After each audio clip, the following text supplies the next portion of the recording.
So today is November the 20th, and it's 5 days prior to my scheduled surgery on Monday.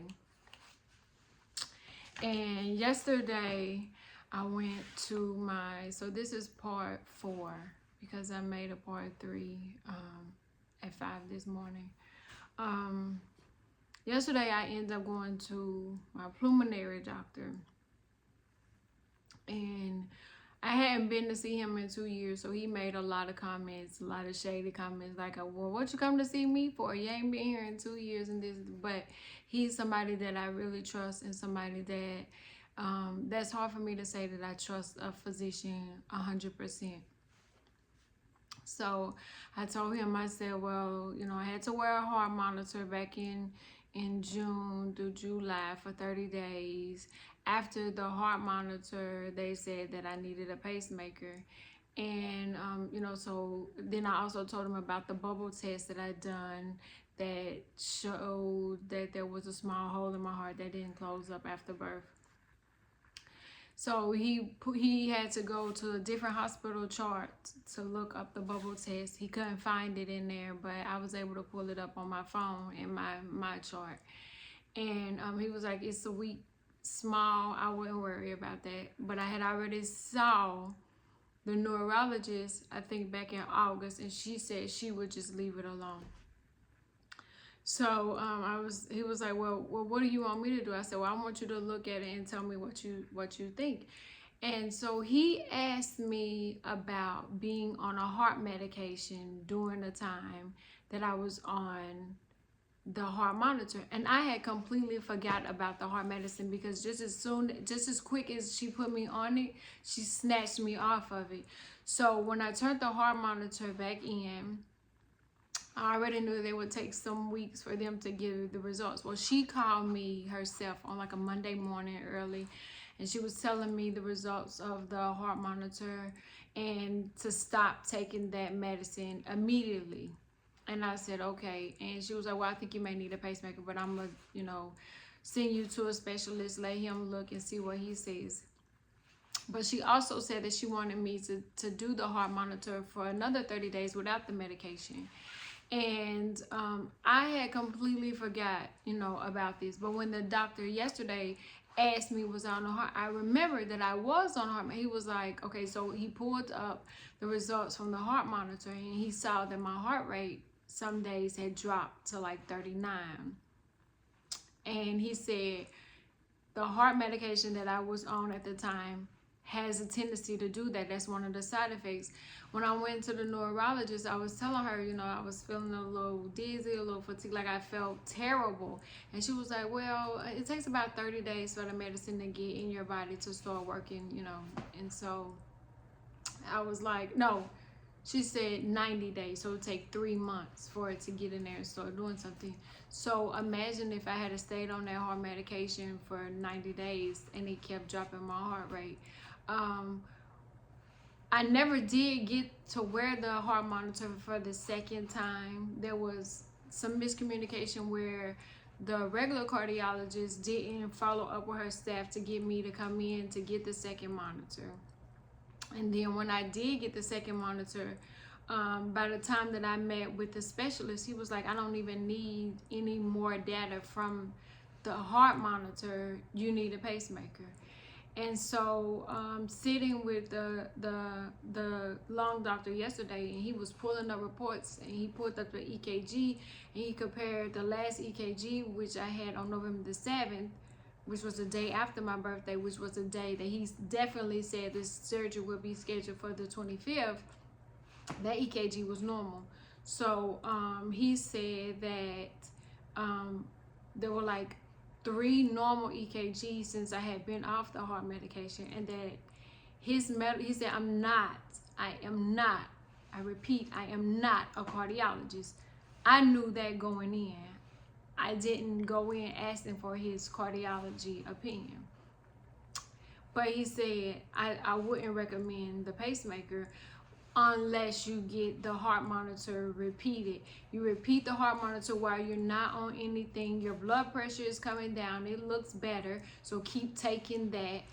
He said that there is some issues going on with my lung function. My vitamin D was low, my potassium was really low, and that he wanted to run, he needed to do some chest x-rays because it had been 2 years since I had them last, and 3 years, I think, since the pulmonary test. And he didn't want to do the sleep study because that turned out fine. I was getting enough oxygen during my sleep. But that I was having some asthmatic issues going on. But he wouldn't jump right into a pacemaker right now without having the heart monitor repeated. He said, repeat the heart monitor, and if it shows it, then ask more questions before you decide to do the pacemaker. He said, but the pacemaker is not a small procedure. It's not something easy. He told me it would be easy. Well, not easy, but it would be a simple procedure. They don't even call it surgery. It was just a leadless pacemaker. And so when I left yesterday, when I left the doctor's office, it was 5:30. When I walked out, it was completely dark. It had rained all day. Yesterday was the 15th anniversary of my brother's death, so it was already gloomy to me, and I felt like it was a dark cloud anyway, but it had rained all day. And when I walked out the doctor's office, it was dark and it was raining, but the sky was purple. And at the same time that I walked out of the doctor's office, that was the same time that I was supposed to pick up my daughter. But I felt some sense of release because I was like, I was going to go ahead with it, but I wasn't 100% at peace with my decision. I had actually started preparing my kids for the worst. Like, if something happens, do this, do that. Like, I had lost all hope. Like, I went from, thinking that I was having a stroke in February to, getting bad results after bad results after bad results after bad results, to finally saying, oh, well, we know what's wrong with you. And a lot of times when you get to a place, you're like, well, at least they know what's wrong. The pacemaker is going to beat for me when my heart isn't beating for itself, or it doesn't beat as strong as it should. So there was a sigh of relief, but it was no peace with that decision. And I thank God for the foresight for me to ask for more opinion, because even after the regular cardiologist and the specialist said pacemaker, I still went back to my PCP and asked her what she thought.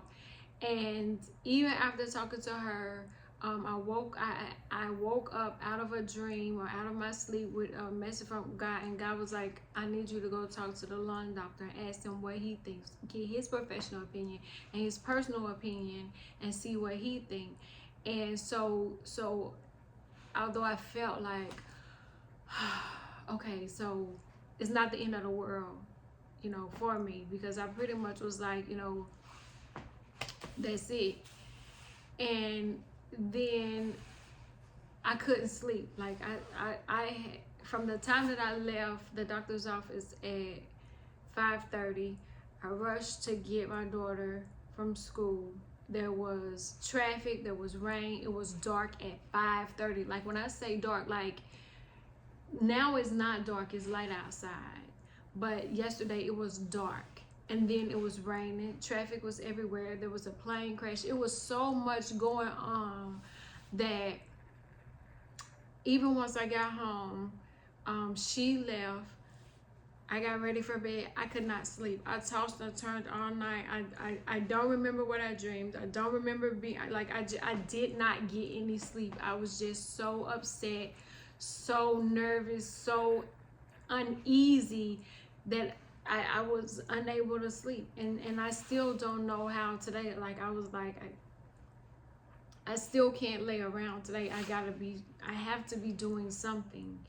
And so I did get a phone call where they had scheduled the pulmonary test, which is not until February. So that couldn't be that important if it's pushed over to next year. But I did finally get in touch. I sent a message to the girl that, like, hey, I want to cancel the surgery, postpone it at least until I can wear the monitor again to see what's going on. Like, I don't want to make any rash decisions. And I'm the type of person though that, even though, you know, everybody will say you'll live a full life with a pacemaker, you know, there's plenty of people that have it, and they do regular things, and even the doctor assured me that I would be able to do regular things. I still wasn't 100% certain that that's what I wanted. So once, you know, I had thought about it and I talked to my PCP and I was like, okay, I'm gonna do it. I started making plans for the what if, like, you know, what if I don't wake up? What if something happens? What if I'm this? What, like, I made those plans. And the type of person that I am, I'm a planner. I have to have a plan B, a plan, you know, like, just in case, you know, or like life insurance. I made sure to make sure that I had that paperwork laid out. My daughter was going to come in this weekend, and we were going to sit down, and I was going to give her passwords and give her, you know, debit cards and credit cards and birth certificates and things like that, so that she would have that stuff, and it wouldn't be a case where she would be looking around for it and everything would be out of, you know. And having that conversation with her was one of, because I had to do it on more than one occasion, and it was something that I hated having to do with her so far away, but it was something that I felt like I needed to do. Like, I needed to have this conversation with her. I needed to prepare her. I needed to talk to her. And you know, once the doctor said he didn't think I needed the surgery, I started making phone calls yesterday. I started making text messages saying, I'm going to hold off. I'm not going to do it. I'm going to do this. I'm going to do that. And when I came upstairs, my youngest daughter stood there and she just held me as I cried. And she's not really a sensitive type person, but I had been crying so much that the tears yesterday were tears of relief. But when I was up at 5 this morning and couldn't sleep, there were no tears. It was nothing. And I was like, God, I don't know what I'm supposed to be feeling. Even last week, I didn't know. Like, am I supposed to be afraid? Am I supposed to be happy? Am I supposed to be sad? Am I supposed to, like, I didn't know what to feel. And then this morning, you know, for those 12 hours, from 5:30 to 5:30, I had a headache. I was like nervous, but I was, you know, not at peace, and I was uneasy. And so, you know, today when I made more texts, you know, saying that I wasn't going to have the surgery, my sister said to me, you have always been good at trusting your own judgment, especially when it comes to your health care. And you've been your biggest advocate. So trust in the decision that you made. And even if it's a delay, you're doing the right thing. So rest and calm down. Go sit next to the water. Do the things that you do that bring you peace, so that you can sleep tonight and not be anxious and be worried. And I don't know where the anxiousness came from, because I thought, once I talked to the lung doctor and he assured me, because even when I went to go talk to him, I didn't know what he was going to say either way. I just knew that whatever he said, I was going to go with. I was going to rock with it. I was going to accept what he said. And so even after talking to him, I didn't feel what I thought. I mean, at first, you know, when I talked to my mom and told her, she was like, you sound better. I said, well, I feel a little bit better. I feel hopeful, because I was full of hopeless over the last month or so. But she said, you sound better. I said, I feel better. You know, I feel a little hopeful. You know, I feel a little more alive. And I got out the house today. I didn't do much, but I did get out the house today to do a little bit. But I still am not sure what the next step is, because I haven't heard back from the cardiologist's office, which she said that, you know, I mean, a lot of times, you know, I don't wait on them, you know, to call me right back, but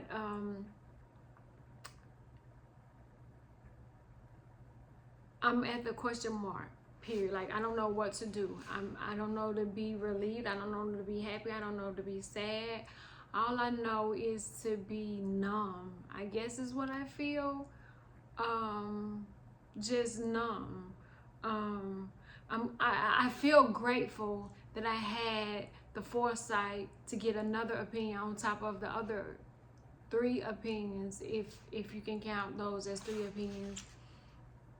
But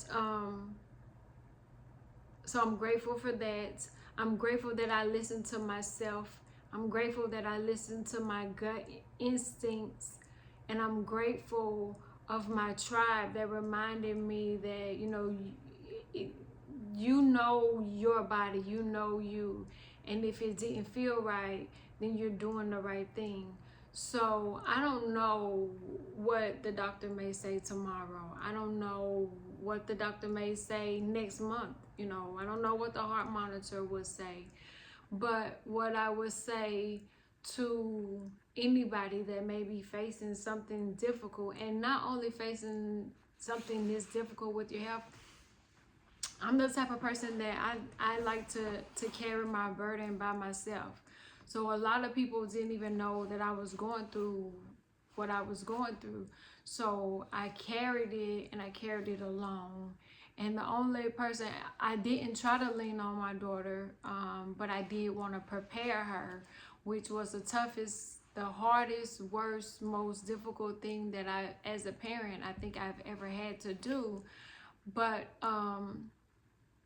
we all know there's a circle of life that, eventually they are going to have to bury me. And God willing, is years and years and years down the road.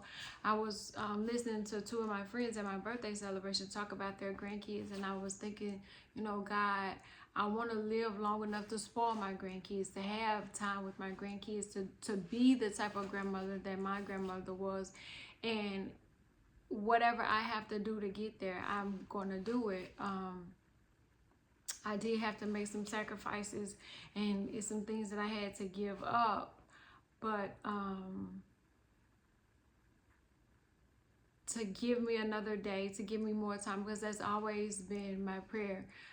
More time for my kids. Like, what, even with the pacemaker, I was like, if the pacemaker is what I need to give me more time with my kids, then so be it, even though I wasn't 100% at peace with it. But today I'm numb. Tomorrow I hope to be turning cartwheels somewhere, excited because of, I don't know, some more good news. But I do remember hearing this old saying or a video where there was a lady who they didn't tell her she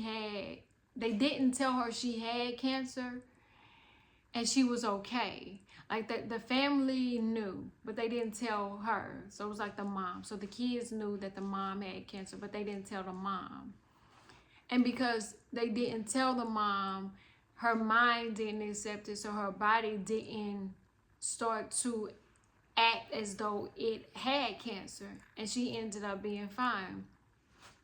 A lot of times I know that things start in the mind. So if they tell you that you have an illness, then all of a sudden you start thinking that you have this illness. Your body starts treating itself as though it has this illness. It starts acting and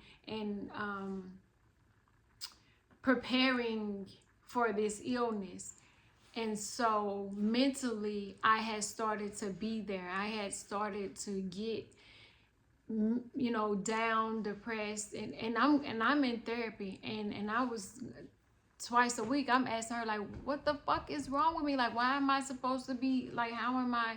And I was telling her, like, I'm decided to finally go back to school to do something that I've been wanting to do forever. And I was like, but I can't even think that far. Like, I can't make any rash decisions with this going on, because I was already preparing myself and worrying about not being here tomorrow instead of enjoying and living in the moment. And that's really something that I've tried to do, stay in the moment, prepare yourself for today, live in the moment. That's something I've tried to really instill in myself. But the moment they say it hard, because yes, I know the endometriosis and all that stuff exists, but when they said heart, I immediately went, oh no, my heart is weak like my brother's heart, or maybe the condition is hereditary. And not only did I was like, well, he had it, I got it, I might even pass it on. So advocate for yourself. Even if, like, I'm single, I don't have a husband or a spouse to advocate for me, to stand up for me. I have to stand up for myself, and I have to do the research, even if it's like, I said my homegirl, like, this the medication I was on, and this is, and like, lean on your village, but also trust your instinct, but also trust yourself.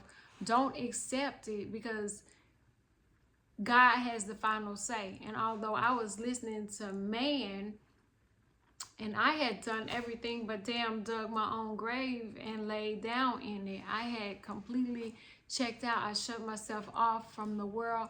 I kept my phone on do not disturb. I didn't go places. I stopped being social. I locked myself inside of myself with the four walls and this diagnosis that I needed a pacemaker. And so mentally is where I fucked myself up even worse. Like, outside of them saying you need a pacemaker, oh, I was like, oh, I'm dead, I'm dying. Like, I went to the extreme instead of saying, but the God you serve, but by his stripes, but if I can only touch the hem, like I had. And my mom said, when I called her after I left my PCP, and she was like, you losing your faith. And I was like, I don't want to hear that. I want you to hear me, and I want you to sympathize with me. I want you to get in this pity party with me. And she said, maybe God is using you so that you could tell somebody about him. I didn't want to hear that. Then she was telling me, maybe this is for you and Cam to make up. I didn't want to hear that. I wanted to hear her say, it's gonna be all right, or I got you, or like, I wanted to hear something different than what she was saying. And it's true. God is using me as the messenger, as the storyteller, to tell somebody else. Like, nothing is a depth, and no matter what they may say to you, it doesn't mean you have to accept it. Today, November the 20th, when the lady called me back on like the 10th, she was like, we can do you on the 20th. I said, the 20th, as in next week? I said, that's too early. I can't. I won't be ready. I got to clean up my house. I got to get my toes done, and got to get my hair braided and stuff like that. That's too soon. And so, if I had have agreed to the 20th, if I had have been so scared and so urgent, then I might have gotten it done prematurely without getting the opinion of the lung doctor that I needed. So, trust your gut instinct, lean on your village, pray, ask God, because I'm telling you, I vividly remember before I went to sleep, God, please give me something when I wake up. Give me something. And when I woke up, it was call the lung doctor, make an appointment with him, ask him what he thought. And even when I'd called, they were like, he ain't got nothing till the end of December. I was like, no, the surgery. But God. And the only word I can say, like, I did my 11/11 vision board and my manifestation. And the word that I used, I think, was faithful. The word I have now is grateful. I'm so grateful. I'm so grateful. I'm so thankful. I'm so humbled. But I thank God, because every time I pray for wisdom, knowledge, and understanding, And that is what has actually gotten me through from February the 27th to November the 20th, 2024, has been wisdom, knowledge, and understanding. And